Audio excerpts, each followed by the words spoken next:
আমাদের সকলের দায়িত্ব আছে এই সংগঠনকে সুন্দর একটা পরিবেশ, সুন্দর একটা শৃঙ্খলা, সুন্দর একটা সংগঠন বিগত দিনে আমরা যেভাবে ছিলাম আগামী দিনে যাতে আমরা ওই সংগঠন ওইভাবে যাতে পরিচালনা করতে পারি এই আশা আপনাদের কাছে রাখছি এবং আপনারা সহযোগিতা করবেন। গতিকে আজকে উপস্থিত হয়েছেন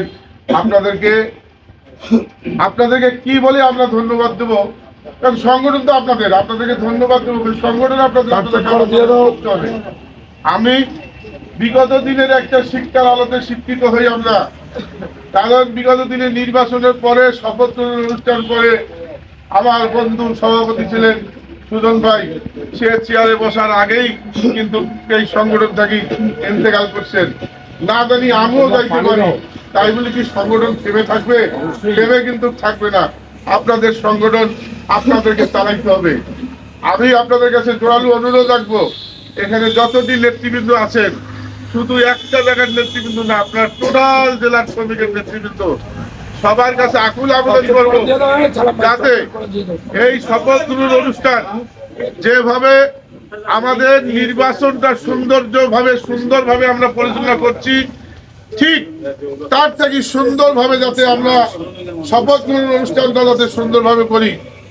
এর পাশাপাশি যে আমরা অ্যাপেল করে একটা সারার উদ্যোগ নিছি, এটা শুধু আমাদের কোন নেতার পকেট মানি করার জন্য না, আমরা শ্রমিকের কল্যাণময় কাজ করার জন্য কিন্তু এই অ্যাপেল ডলার সিদ্ধান্তটা আমরা নিছি। আমরা আপনাদেরকে নিয়ে যাতে এই 10টি টাকা হোক, 2টি টাকা হোক, যতটি টাকা হোক, এটার একটা উন্নতি করে, যাতে ওই পঙ্গু শ্রমিক আছে, আমার কিছুদিন আগে আমাদের নির্বাচনের আগেও 4-5 জন সিনিয়র শ্রমিক মারা গেছে এবং নির্বাচনের পরও মারা গেছে এবং অনেক ধরনের মেয়ে বিয়ে দিছে, সংগঠন থেকে কিছু পায় নাই।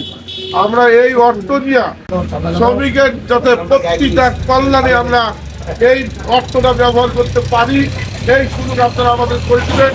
পাশাপাশি আপনাদের কাছে আমার জোরালো অনুরোধ, প্রত্যেকের দায়িত্বের জায়গা থাকি আপনাদের, শুধু আপনি একজন না, আপনার পরিবারের বেশ সদস্য আছেন, আপনাদের আত্মীয় স্বজন আছেন, সবাইকে একটা করে মেসেজ পাঠা দেবেন যাতে প্রত্যেকে 2-1টা করে আমাদের সংগঠনের অ্যাপেল ধরার টিকিট 2-1টা করে কিনে, এই অনুরোধ আপনাদের কাছে আমি রাখতেছি।